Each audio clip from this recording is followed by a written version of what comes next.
కూటమి ప్రభుత్వం 2024 సార్వత్రిక ఎన్నికల్లో అధికారంలోకి వచ్చిన తర్వాత కూటమి పార్టీకి సంబంధించిన కార్యకర్తలు ముఖ్యంగా తెలుగుదేశం పార్టీ వారు మాత్రం ఎక్కడ దొరికితే అక్కడ విపరీతంగా ప్రజలను దోచుకునే పనిలోనే పడి ఉన్నారు. ముఖ్యంగా ప్రకాశం జిల్లా కనిగిరి నియోజకవర్గం కనిగిరి సిటీలో మాలకొండారెడ్డి అనే ఒక రైతుకు సంబంధించి ఎకరా పొలాన్ని కబ్జా చేసి ఈ కబ్జాకు సంబంధించి స్టాంపులు నకిలీ పత్రాలని తయారు చేసి గవర్నమెంట్ వారి స్టాంపులు కూడా నకిలీవి తయారు చేసి ఈ ఎకరా పొలంలో ల్యాండ్ అంటే ప్లాట్లు తయారు చేసి మేము అమ్ముతున్నామని చెప్పేసి ప్రజలను మోసం చేసి ప్రజల దగ్గర డబ్బులు వసూలు చేసి విపరీతంగా దోచుకోవడానికి ప్రయత్నించారు. అయితే కనిగిరి పోలీసులు దీన్ని గమనించి వీరందరినీ అరెస్ట్ చేయడం జరిగింది. ప్రజలు మాత్రం ముఖ్యంగా గమనించాలని పోలీసులు కోరుతూ ఉన్నారు.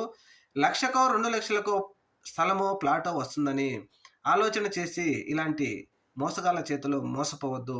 మీరు ఏదైనా స్థలం కొనుక్కునేటప్పుడు ఖచ్చితంగా పత్రాలన్నీ పరిశీలించే స్థలం కొనుక్కోండి అని చెప్పేసి కనిగిరి పోలీసు వారు కోరుతూ ఉన్నారు. ముఖ్యంగా ప్రజలు కూడా గమనించాలి.